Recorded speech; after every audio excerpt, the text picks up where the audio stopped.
Introduction to Tales of Zothique, Will Murray. The following is the introduction to Tales of Zothique by Clark Ashton Smith, edited by Will Murray and Steve Benthris, and published by Necronomicon Press. This piece is copyright 1995 by Necronomicon Press. This file may be freely distributed by electronic means, provided that all publication information and this copyright notice is left intact. Hard or paper copies of this file are restricted to one per user. Any questions should be directed to Necronomicon Press. My own conscientious ideal has been to delude the reader into accepting an impossibility or series of impossibilities by means of a sort of verbal black magic, in the achievement of which I make use of prose rhythm, metaphor, simile, tone color, counterpoint, and other stylistic resources, like a sort of incantation. Clark Ashton Smith, writing to H.P. Lovecraft. Clark Ashton Smith might be called the forgotten troubadour of weird tales. His name and works are frequently spoken of in the same odd breath as those of his contemporaries, H.P. Lovecraft and Robert E. Howard. But even in this latest age of fantasy, his work is only fitfully reprinted. No single dominant concept, whether it be a Cthulhu mythos or a Conan the Barbarian, emerged from Smith's exotic imagination to sustain his reputation. Lovecraft dealt in pre-human entities, and Howard in mythic heroes. While Smith dabbled in both, they were not his chief thematic concern. Instead, Smith created exotic lands aplenty, medieval Avergoin, lost Posodonus, primeval Hyperborea, extraplanetary Zycarpth, and, most famously, doomed Zothique. The Zothique cycle, as CAS once styled it, comprises the largest body of unified Smith tales, as well as the realm he returned to most often through the many fitful phases of his fiction career. As Smith himself described it in a letter to L. Sprague de Camp, dated November 3, 1953, Zothique, vaguely suggested by theosophic theories about past and future continents, is the last inhabited continent of Earth. The continents of our present cycle have shrunken, perhaps several times. Some have remained submerged, others have re-risen, partially, and rearranged themselves. Zothique, as I conceive it, comprises Asia Minor, Arabia, Persia, India, parts of northern and eastern Africa, and much of the Indonesian archipelago. A new Australia exists somewhere to the south. To the west, there are only a few known islands, such as Nayat, in which the black cannibals survive. To the north are immense unexplored deserts. To the east, an immense unvoyaged sea. The peoples are mainly of Aryan or Semitic descent, but there is a Negro kingdom, Ithkar, in the northwest, and scattered blacks are found throughout the other countries, mainly in palace harems. In the southern islands survive vestiges of Indonesian or Malayan races. The science and machinery of our present civilization had long been forgotten, together with our present religions, but many gods are worshipped, and sorcery and demonism prevail again as in ancient days. Oars and sails alone are used by mariners. There are no firearms, only the bows, arrows, swords, javelins, etc. of antiquity. The chief language spoken, of which I have provided examples in an unpublished drama, is based on Indo-European roots, and is highly inflected, like Sanskrit, Greek, and Latin. Although doomed lands were not new in Smith's oeuvre, his Poseidonus was conceived to be the surviving isle of drowned Atlantis. He seems to have taken his primary inspiration from imaginary conceptions described in H.P. Blavatsky's 1988 book, the secret doctrine.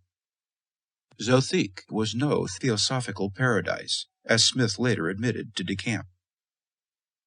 Zothique, as I have conceived it, belongs to the future rather than the past, and lies at the other end of the time cycle from Hyperborea, Mu, etc. The peoples of Zothique, one might say, have rounded the circle and have returned to the conditions of what we of the present era might regard as antiquity. The idea of this last continent was suggested by the occult traditions regarding Pushkara, which will allegedly become the home of the seventh root race, the last race of mankind. However, I doubt if the Theosophists would care for my conception, since the Zothiquians, as I have depicted them, are a rather sinful and iniquitous lot, showing little sign of the spiritual evolution promised for humanity in its final cycles. Smith apparently conceived his twilight continent of Earth's dwindling days in February 1931, but gave it a decidedly different name. The prototypical Zothique germinated in the thin soil of a scant paragraph entitled A Tale of Gwendron. Gwendron, a continent of the far future in the South Atlantic, which is more subject to incursions of outsidedness than any former Terran realm, and more liable to the visitation of beings from galaxies not yet visible, also to shifted admixtures and interchanges with other dimensions or planes of entity. Smith had already created Avrion, Poseidonus, and Hyperborea, and was looking past the pages of weird tales towards the day his work would appear in book form. Writing H.P. Lovecraft around this time, he expanded upon his initial concept and for the first time evoked the name Zothique, although he seemed to waver on the final selection. It would be nice, if ever I get to the book cover stage, to publish a separate volume of tales under such title as The Book of Hyperborea. This primal continent seems to have been particularly subject to incursions of outsidedness, more so, in fact, than any of the other continents and Terran realms that lie behind us in the time stream.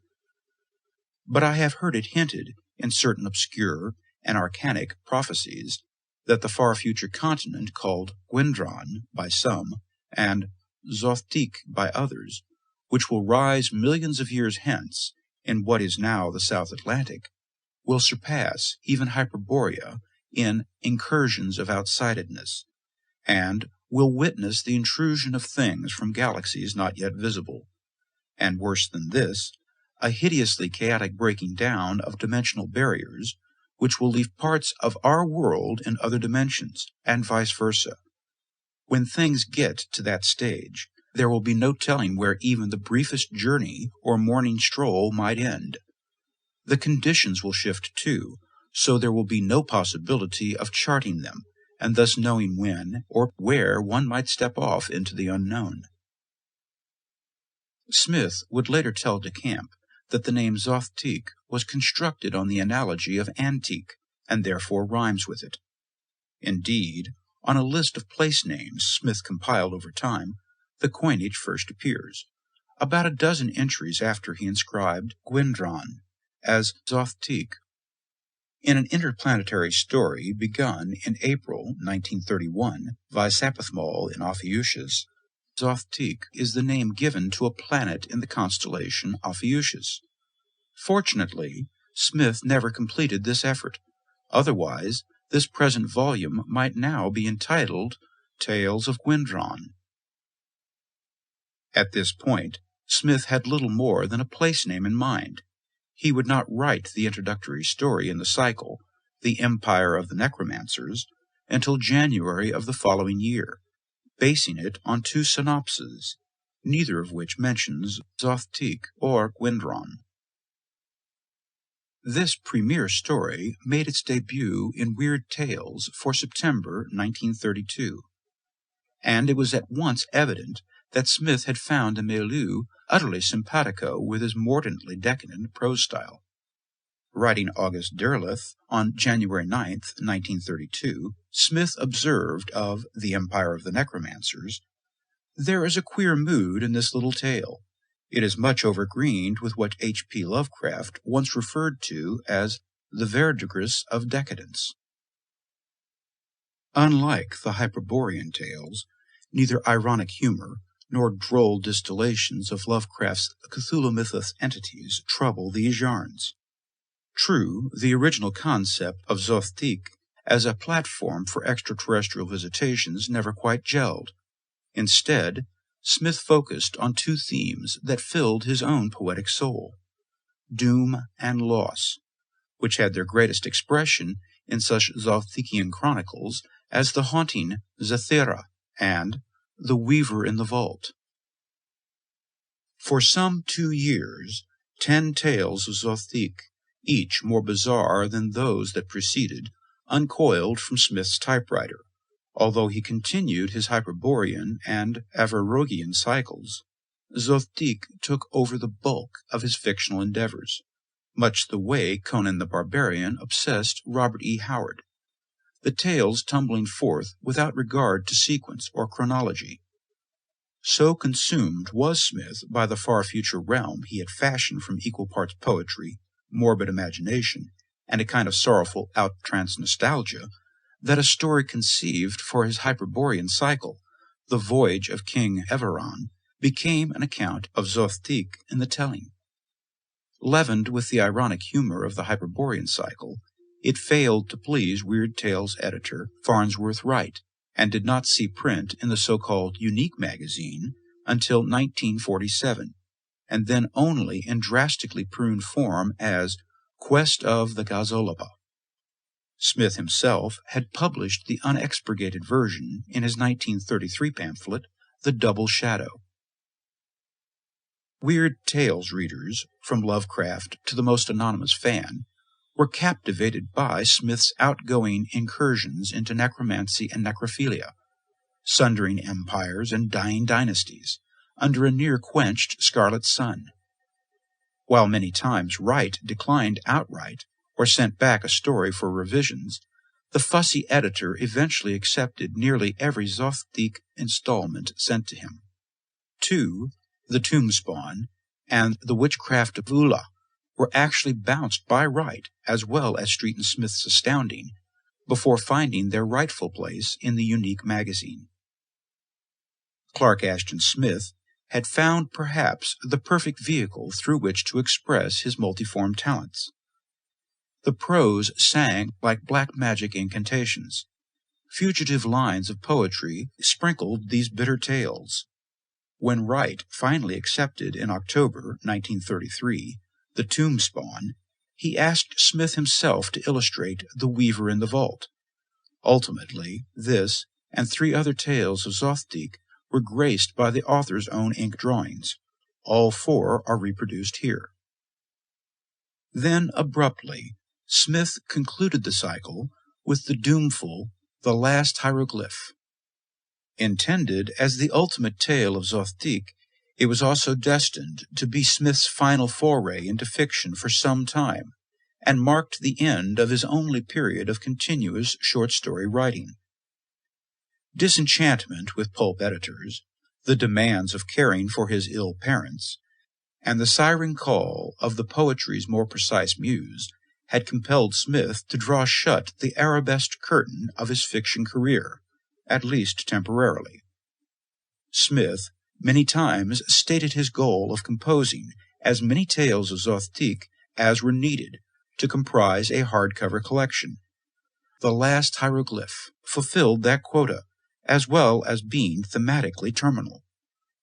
This intention was made clear in a May 21, 1934 comment to Robert H. Barlow, in which Smith said, "It will form the concluding item of my Zothique series, if this series should ever appear in book form," and announced publicly in F. Lee Baldwin's column Within the Circle in The Fantasy Fan, July 1934, The Last Hieroglyph by Clark Ashton Smith, which is scheduled in W.T., is the last of a series of stories from the fabulous land of Zothique. Whether or not Smith never again intended to pen more stories of Zothique remains an open question. No letter has been found wherein he explicitly vows that he has laid the series to rest. Yet the facts do tend to suggest Smith had in his mind put a period to the cycle, if not all fiction, with the last hieroglyph. If CAS had written only those 10 tales, the Zothique cycle would have certainly entered into legend. But fortunately for his posterity, financial pressures forced a return to fiction. It was a clear reflection of Smith's most overriding interest that the first story he attempted after his reconsidered hiatus was a return to Zothique called Shapes of Adamant. Begun some time before commencing his next completed Zothiquian story, Necromancy in Niat, in February 1935, Smith's creative powers stalled after a handful of pages, and it was never finished. Nearly 2 years passed between Smith's writing The Black Abbot of Puthuma, the second complete Zothique story of this new phase, and The Death of Iolantha, in March of 1937. In July, still struggling with Shapes of Adamant, Smith wrote The Garden of Adompha.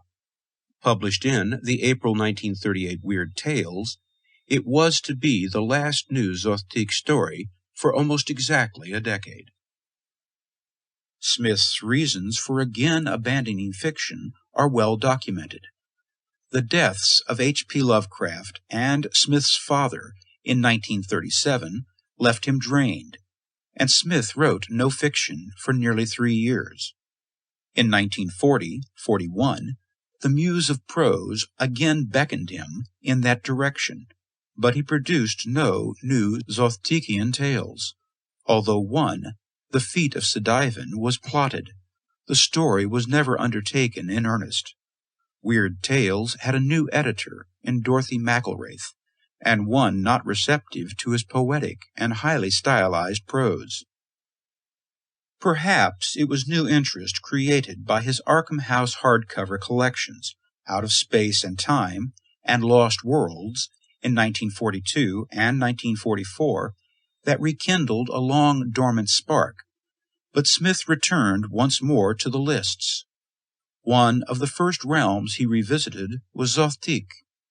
In 1943, he began tinkering with a shortened version of The Voyage of King Yavoran, retitled Quest of the Gazolaba, not selling it until 1946. He also toyed with an abortive short novel, The Scarlet Succubus, in 1945. Motivated by the allure of publication by Arkham House, Smith nevertheless let it languish unwritten.